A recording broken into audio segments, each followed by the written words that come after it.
오늘 우리에게 주시는 하나님의 말씀은 신명기 12장 29절부터 13장 5절까지 말씀입니다. 내 하나님 여호와께서 내가 들어가서 쫓아낼 그 민족들을 내 앞에서 멸절하시고 내가 그 땅을 차지하여 거기에 거주하게 하실 때에 너는 스스로 삼가 내 앞에서 멸망한 그들의 자취를 밟아 올무에 걸리지 말라. 또 그들의 신들을 탐구하여 이르기를 이 민족들은 그 신들을 어떻게 섬겼는고 나도 그와 같이 하겠다 하지 말라. 내 하나님 여호와께는 내가 그와 같이 행하지 못할 것이라. 그들은 여호와께서 꺼리시며 가증히 여기시는 일을 그들의 신들에게 행하여 심지어 자기들의 자녀를 불살라 그들의 신들에게 드렸느니라. 내가 너에게 명령하는 이 모든 말을 너희는 지켜 행하고 그것에 가감하지 말지니라.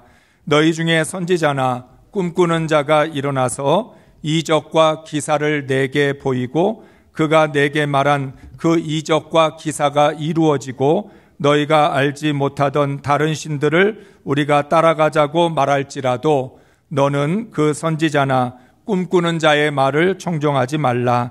이는 너희의 하나님 여호와께서 너희가 마음을 다하고 뜻을 다하여 너희의 하나님 여호와를 사랑하는 여부를 알려하사 너희를 시험하심이니라. 너희는 너희의 하나님 여호와를 따르며 그를 경외하며 그의 명령을 지키며 그의 목소리를 청종하며 그를 섬기며 그를 의지하며 그런 선지자나 꿈꾸는 자는 죽이라. 이는 그가 너희에게 너희를 애굽 땅에서 인도하여 내시며 종되었던 집에서 속량하신 너희의 하나님 여호와를 배반하게 하려 하며 너희의 하나님 여호와께서 내게 행하라 명령하신 도에서 너를 꿰어내려고 말하였음이라. 너는 이같이 하여 너희 중에서 악을 제할지니라. 아멘.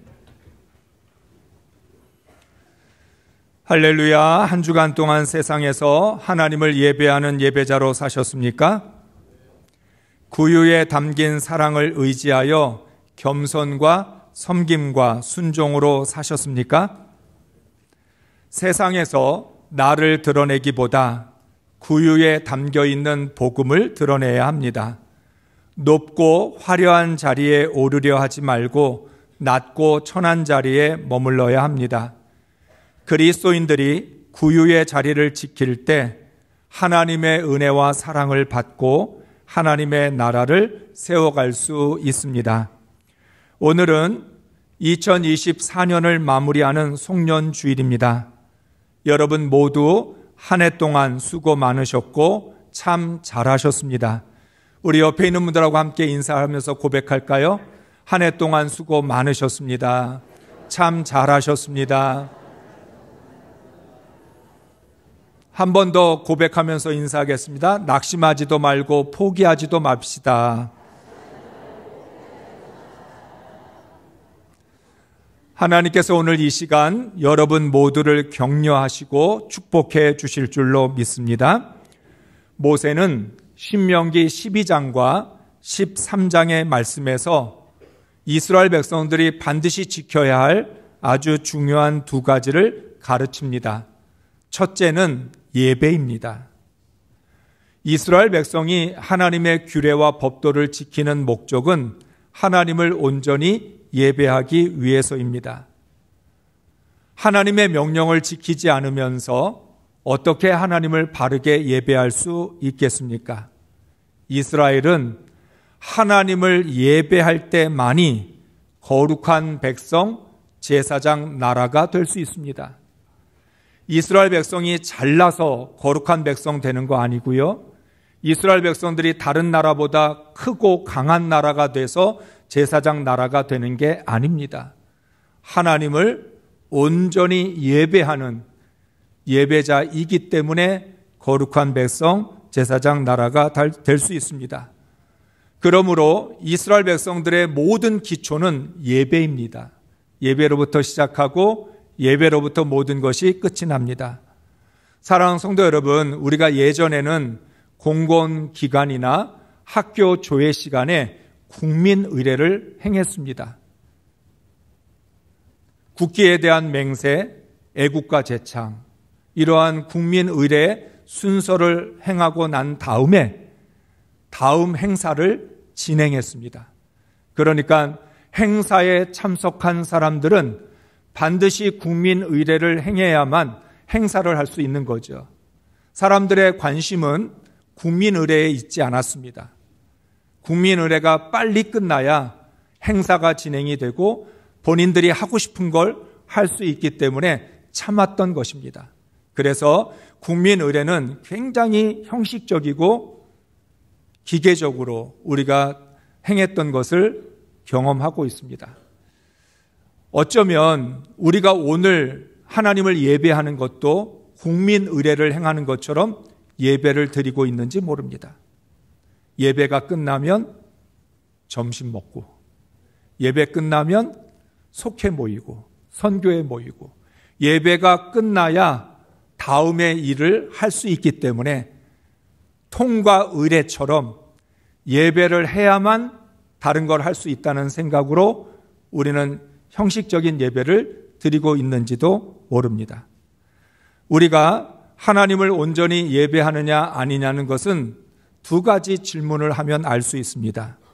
일주일에 6일을 내 맘대로 살기 위해서 주일을 지키고 예배를 드리고 있느냐, 아니면 일주일에 6일을 하나님의 뜻대로 살기 위해서 주일을 지키면서 예배를 드리고 있느냐는 거예요. 주일을 지켜야 되고 1시간 이 예배 드려야 나머지는 내 맘대로 살 수 있으니까. 아니면 오늘 주일을 지키면서 하나님을 예배했기 때문에 나는 나머지 모든 시간도 하나님의 뜻대로 하나님의 말씀대로 살겠다라고 하는 그런 마음으로 예배를 드리고 있느냐는 거죠. 예배는 신앙의 본질이고 신앙인의 전부입니다. 하나님을 온전히 예배하지 않으면 우리의 인생은 온전해질 수 없습니다. 우리가 어떻게 예배를 드리느냐가 인생을 살아가는 자세이고 신앙인의 태도이기도 합니다. 그런 의미에서 둘째는 신앙의 자세와 태도의 문제입니다.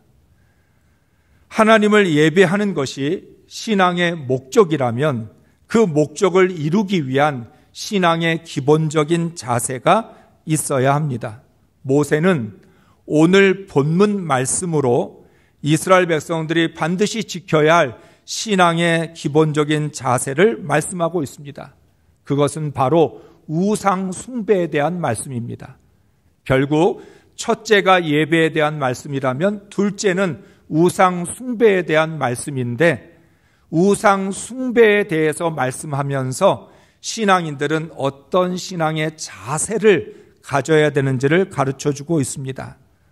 사랑하는 성도 여러분, 하나님을 예배하는 예배자는 우상을 숭배할 수 없습니다. 하나님을 경외하는 사람은 우상을 숭배할 수 없는 것이 기본 원칙입니다. 그런데 얼마나 이 기본 원칙이 잘 지켜지고 있습니까? 혹시 여러분은 이 시간 하나님을 예배해 놓고서는 예배가 끝나고 세상으로 나아가서는 아무 생각 없이 우상을 숭배하거나 따르고 있지는 않습니까? 그래서 하나님은 하지 말라와 하라는 말씀으로 신앙의 기본적인 원칙과 자세를 가르쳐주고 있습니다. 너희가 예배자라면, 하나님을 믿는 하나님의 자녀라면, 구원받은 그리스도인이라면 이 세상을 살아가면서 하지 말아야 할 것이 있고 해야 될 것이 있다는 것을 말씀합니다. 이것은 우리가 반드시 기억하고 지켜야 할 말씀입니다. 하지 말라의 첫째는 올무에 걸리지 말라입니다. 12장 30절과 31절의 말씀을 읽습니다. 그들이 당신들 앞에서 멸망한 뒤에 당신들이 그들의 종교적인 관습을 따르다가 올무에 걸리는 일이 없도록 조심하십시오. 이 민족들이 자기들의 신을 어떻게 섬겼을까? 나도 한번 그렇게 해보면 좋겠다 하면서 그들의 신들을 섬기는 일이 없도록 하십시오. 아멘. 우리는 직접적으로 우상 숭배를 하라고 그러면 그것에 대해서는 단호합니다. 노골적으로 우상을 숭배하라고 하면 따라갈 사람 없습니다. 그렇지만 관습이라고 하는 이름으로, 문화라고 하는 이름으로 말을 하면 우리는 그 올무에 걸립니다. 이스라엘 백성들이 가나안에 들어가 가나안 땅을 차지했습니다. 그런데 그 가나안 땅에는 가나안 민족의 관습과 문화들이 남아 있습니다. 그 관습과 문화를 바라보면서 이스라엘 백성들 이런 마음을 가진 것이죠. 이 민족들이 자기들의 신을 어떻게 섬겼을까? 나도 한번 그렇게 해보면 좋겠다. 이스라엘 백성들은 하나님께 이렇게 말씀하고 싶었는지도 모릅니다. 하나님, 우리가 가나안의 신을 섬기겠다는 말이 아닙니다. 우상을 숭배하겠다는 것이 아니고 가나안 민족들은 자기 신들을 어떻게 섬겼는가? 우리도 한번 그렇게 해보면 어떨까 생각한 것뿐입니다. 그거는 호기심이었습니다. 호기심으로 한번 해보고 좋은 것이 있으면 우리도 하나님을 섬길 때 그렇게 섬기려고 했을 뿐입니다. 이렇게 말할 수 있습니다. 그런데 관습과 문화는 올무입니다. 가볍게 이 정도는 괜찮겠지라는 생각이 올무에 걸리게 만듭니다. 사람은 호기심의 충동을 누르지 못합니다. 호기심이 한번 생기면 반드시 해봐야 직성이 풀립니다. 이스라엘 백성들도 바로 그겁니다. 호기심 때문에. 가나안 민족들은 어떻게 자기 신을 섬겼지? 궁금한 거예요. 호기심이 생겼어요. 그래서 우리도 한번 해보면 어떨까 마음을 먹은 거죠. 그런데 언제나 죄는 한 번으로 끝나지 않습니다. 죄의 올무에 걸리면 올무는 사람을 옥죄입니다. 올무라고 하는 특징이 무엇입니까? 처음에는 큰데 거기다 발을 집어넣어서 올무에 걸리면 그 올무가 줄어들면서 사람을 꽉 붙잡고 놔주지 않습니다. 죄를 짓는 것은 쉽지만 죄에서 빠져나오는 건 불가능에 가깝습니다. 올무에는 처음부터 걸리지 않는 것이 최선입니다. 한 번이라도 호기심의 올무에 끌려가지 말아야 합니다. 그래서 하나님은 개역 개정의 번역에서는 나도 그와 같이 하겠다 하지 말라고 말씀합니다. 이스라엘 백성들이 하나님, 우리가 하나님을 떠나겠다는 얘기가 아니라 그냥 한번 해보겠다, 그렇게 하면 어떨까? 그렇게 생각했을 뿐입니다라고 생각하는데 하나님은 그렇게 하지 말라는 거예요. 우상이라는 올무는 내 영혼을 지켜주지 않고 파괴합니다. 왜 하나님의 규례와 법도를 지켜야 될까요? 올무에 걸리지 않기 위해서입니다. 이스라엘 백성들이 가나안에 들어가면 그 가나안 땅 이스라엘이 정복은 했지만 가나안 민족이 놓아놓은 수많은 올무와 덫이 있습니다. 호기심 때문에 혹은 그런 쓸데없는 관심 때문에 그 올무에 걸리는 순간 이스라엘 백성은 하나님 잃어버리고 그것에 사로잡히게 된다는 것이죠. 둘째는 가감하지 말라입니다. 12장 32절 말씀을 읽습니다. 내가 너에게 명령하는 이 모든 말을 너희는 지켜 행하고 그것에 가감하지 말지니라. 아멘. 우리가 대화를 하다 보면 가장 많이 범하는 실수가 뭐예요? 상대방의 말을 들으면서 내 생각만 하는 거예요. 그러니까 상대방이 말을 하는데 먼저 그 말을 제대로 들어야 되는데 상대방의 말은 듣지 않고 내 생각만 하게 되면 속단을 하게 됩니다. 상대방의 말은 다 끝나지도 않았는데 이런 이야기지? 자기가 결론을 내립니다. 상대방의 말을 정확하게 듣지 않으면 자의적으로 해석을 합니다. 주관적으로 해석한다고도 이야기하죠. 내 머릿속이 복잡하거나 내 생각으로 꽉 차 있으면 다른 사람의 말을 듣지 않습니다. 그리고 모든 것들을 자기가 판단하고 자기가 결론을 내립니다. 여러분, 상대방이 말하는 건데 그건 상대방의 생각이고 상대방의 판단인데 끝까지 들어보지도 않고 상대방의 말을 내 생각으로 판단을 해버리는 거죠. 하나님의 말씀을 들을 때도 마찬가지입니다. 하나님의 말씀을 들으면서도 내 생각만 합니다. 하나님 말씀 들으면서 그냥 내 감정이나 내가 스스로 결론을 내립니다. 하나님 말씀을 끝까지 듣지도 않고 우리는 하나님의 말씀을 이런 것이다 라고 속단을 내립니다. 그래서 하나님 말씀을 내 맘대로 더하기도 하고 빼기도 합니다. 더하는 것도 빼는 것도 결국 다 내 생각으로 합니다. 하나님이 말씀하시지만 그건 그런 뜻이 아니야. 하나님이 이렇게 하라고 하는 거야. 나의 해석과 나의 판단을 가지고 하나님의 말씀을 가감하는 것입니다. 특별히 순종하기 어려운 말씀이나 부담이 되는 말씀일수록 내 마음대로 하나님의 말씀을 빼고 더하기를 합니다. 하나님의 말씀을 순종할 수 있느냐 없느냐는 것은 다음 문제입니다. 먼저 하나님의 말씀부터 정확하게 들어야 합니다. 우리가 하나님의 말씀을 제대로 들으면 하나님은 우리의 믿음 없는 것을 도와주십니다. 순종할 수 있는 지혜와 능력도 주십니다. 따라서 우리가 해야 될 일은 하나님의 말씀대로 할 수 있느냐 없느냐 그걸 판단하는 게 아니라 하나님의 말씀을 있는 그대로 정확하게 듣는 것이 먼저입니다.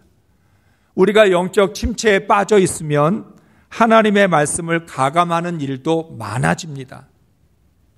영적으로 침체되어 있으니까 내 마음이 메말라 있으니까 자꾸만 하나님의 말씀을 주관적으로 자의적으로 자기가 해석을 하게 된다는 거예요. 영적 분별력이 떨어지면 하나님의 말씀을 왜곡하고 변질시킵니다. 내가 잘못 들은 말씀을 진리로 바꾸어 놓기도 합니다. 하나님의 말씀을 가감하고서 하나님의 말씀을 가공해 놓고 이게 하나님 말씀이었어. 이게 내게 주시는 말씀이야. 진리처럼 철석같이 믿게 되는 거죠. 하나님이 이스라엘 백성들에게 말씀합니다. 광야에서도 하나님 말씀 집중하지 못했는데 가나안에 들어가면 너희의 시선을 빼앗는 것들, 너희가 보고 듣는 것들이 넘쳐나기 시작하면서 너희들의 자의적인 생각과 판단이 많아질 텐데 그러면 틀림없이 너희는 하나님 말씀을 임의로 가감한다. 복음서에서 예수님이 바리새인들을 향해서 말씀했던 것도 무엇입니까? 하나님의 계명을 자의적으로 판단해서 하나님의 계명을 자기 스스로가 더하기도 하고 빼기도 하는 가감하는 일을 함으로 말미암아 하나님과 멀어지게 되었다는 거죠. 신앙의 기본적인 원칙과 자세는 하나님 말씀에 가감하지 않는 것입니다. 하나님, 내가 말씀에 순종할 수가 없어요. 하나님 말씀 너무 부담스러워요. 너무 어려워요. 그래도 가감하지 않을게요. 하나님이 주신 말씀 그대로 붙들고 하나님이 주신 말씀대로만 살아가겠습니다라고 할 때 하나님께서 우리 삶 가운데 놀라운 은혜를 주실 줄로 믿습니다. 여러분, 우리가 경험했지만 만약에 하나님의 말씀이 순종할 수 있는 것만 우리가 듣는다면 기적이 왜 일어나겠습니까? 능력이 왜 나타나겠습니까? 나는 도저히 순종할 수 없고 나는 도저히 그 하나님의 말씀대로 살 수 없는데 하나님이 하게 하시니까 기적이고 능력이 일어나는 것이지요. 하나님의 말씀을 가감하지 않을 때 하나님의 기적과 능력을 체험할 줄로 믿습니다. 셋째는 선지자나 꿈꾸는 자의 말을 청종하지 말라입니다. 신명기 13장 1절부터 3절 상반절까지 말씀 읽습니다. 당신들 가운데 예언자나 꿈으로 점치는 사람이 나타나서 당신들에게 표징과 기적을 일으킬 수 있다고 말하고 실제로 그 표징과 기적을 그가 말한 대로 일으키면서 말하기를 너희가 지금까지 알지 못하던 다른 신을 따라가 그를 섬기자 하더라도 당신들은 그 예언자나 꿈으로 점치는 사람의 말을 듣지 마십시오. 아멘. 가나안에 들어가면 가나안 민족의 관습과 문화도 남아있지만 가나안의 신을 섬겼던 선지자나 꿈꾸는 자들이 있습니다. 우리가 흔히 꿈을 해몽해 주기도 하고 꿈으로 환상을 보기도 했다고 말합니다. 이스라엘 백성들이 그런 선지자도 만나고 꿈꾸는 자, 점치는 자를 만나게 될 텐데 기가 막히게 점이 들어맞아요. 참 신기하죠? 기적이 나타나기도 하고 표징이 나타나기도 해요. 그래서 이스라엘 백성들의 마음을 빼앗아 갑니다. 와, 모세만 기적을 행하는 줄 알았는데, 모세만 능력을 나타내는 줄 알았는데 바로의 술객들처럼 모세가 하는 걸 그대로 따라하는 그런 일들이 일어나는 거죠. 그러면 이스라엘 백성들의 마음이 어떻게 되겠습니까? 그런 기적과 표징이 실제로 나타나고 꿈이 들어맞으면 이스라엘 백성들은 완전히 거기에 사로잡힐 수밖에 없죠. 그래서 그 예언자나 선지자, 꿈꾸는 자, 점치는 자가 하나님 말고 다른 신을 섬기자. 다른 신을 섬겨도 그런 능력이 나타나고 다른 신이 꿈을 더 잘 맞춘다. 오히려 하나님을 믿는 사람들은 점을 치지 않습니다. 그러한 무조건적인 표징이나 기적을 따라가지도 않습니다. 그러니까 이스라엘 백성들이 가나안에 들어가서 그런 모습을 보면 신기하기도 하고 놀랍기도 하고 그래서 하나님을 배반하고 그들을 따라갈 수 있다는 거예요. 더군다나 지금은 위대한 지도자였던 모세도 없어요. 광야 40년 동안 계속해서 기적과 능력을 행하고 이스라엘 백성들이 가야 할 앞길을 가르쳐주고 하나님을 직접 만나서 하나님의 말씀을 전해주는 모세가 없단 말이에요. 여호수아가 있지만 여호수아와 모세는 아직 비교할 수가 없어요. 그러면 더욱 이스라엘 백성들이 현혹될 수밖에 없다는 거예요. 하나님 말씀합니다. 아무리 가나안의 예언자들이 기적을 행하고 표징을 행한다 할지라도 그것이 하나님을 대신할 수는 없다. 꿈이 들어맞는다고, 점이 맞는다고 그게 진리가 될 수는 없다는 거예요. 여러분, 우리가 예전에 가난하게 살 때 부모들이 자녀들에게 뭐라고 이야기했죠? 어린아이들 특별히. 너 밖에 나가서 누가 장난감 사주고 맛있는 거 사준다고 따라가면 안 돼. 예전에는 자녀를 유괴하는 일들이 있었잖아요. 어린아이들. 그래서 부모가 신신당부를 합니다. 야, 너 누가 장난감 사주고 맛있는 거 사준다고 쫓아가면 안 돼. 그럼 넌 집에 못 돌아와. 그렇게 우리가 이야기하죠.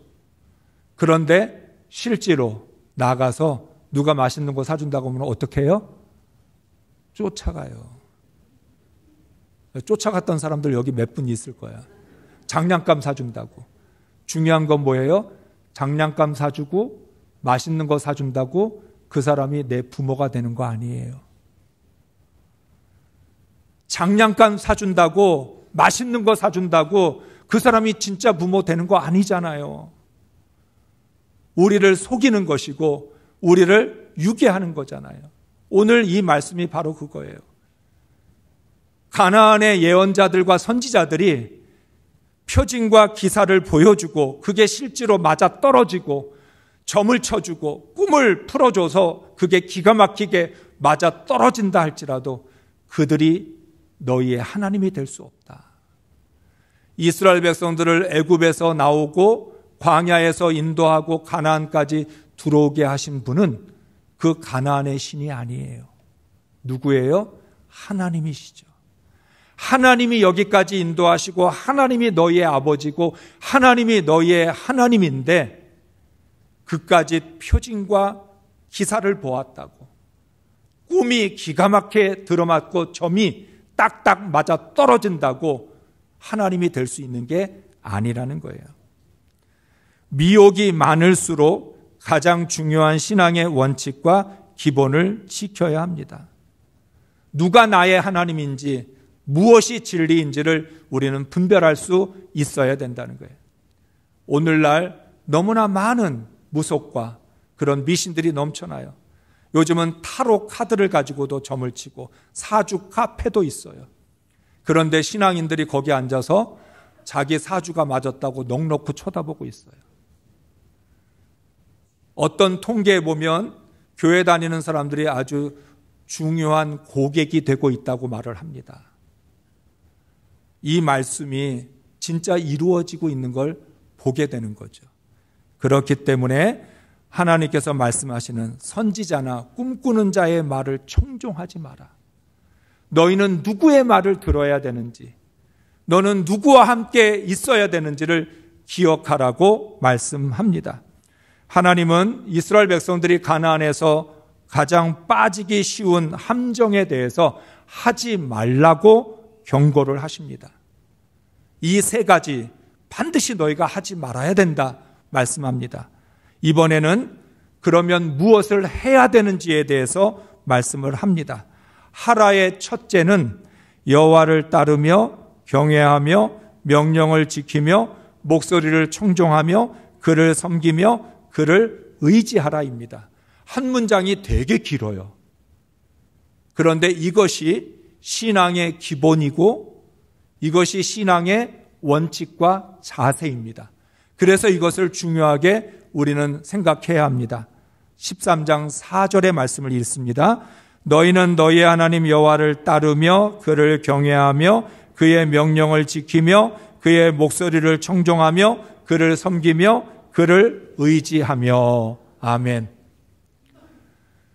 모세가 지금까지 계속 반복해서 가르쳤던 내용입니다. 하나님을 믿는다는 건 뭐냐? 신앙을 갖는다는 건 어떤 거냐? 너희가 가나안에 들어가서도 하나님의 백성으로 살아간다는 건 뭐냐? 그것은 하나님을 따르고 경외하고 명령을 지키고 목소리를 청종하고 섬기며 의지하는 것이다. 이것이 바로 이스라엘이 지켜야 할 신앙의 기본 원칙이고 자세라는 거죠. 사랑하는 성도 여러분, 우리는 누구를 따라야 됩니까? 우리는 누구의 목소리를 청종해야 됩니까? 우리는 누구를 경외하고 누구를 섬겨야 됩니까? 이게 분명하지 않으면 앞서 이야기했던 것처럼 자꾸만 엉뚱한 것을 따라가고 섬기지 말아야 할 것을 섬기고 귀를 기울이지 말아야 할 그런 목소리, 거짓에 청종을 하게 된다는 거죠. 하나님은 이스라엘 백성들에게 말씀하셨습니다. 나는 너희의 하나님이고 너희는 내 백성이다. 나는 너희의 아버지고 너희는 내 자녀이다. 누가 너희의 아버지인지 너희들 잊어버리지 마라. 아버지를 잊어버린다는 건 너희의 인생을 잃어버린다라고 하는 뜻이라고 말씀하셨습니다. 하나님의 자녀는 아버지의 목소리를 청종하고 하나님을 섬기며 의지해야 합니다. 내가 누구를 의지해야 됩니까? 돈을 의지할 수 없잖아요. 돈은 우리의 아버지가 아니잖아요. 세상의 권력을 의지할 수 없잖아요. 권력이 우리의 아버지 아니잖아요. 우리가 세상의 그런 명예나 가치를 섬길 수 없잖아요. 아버지가 아니니까.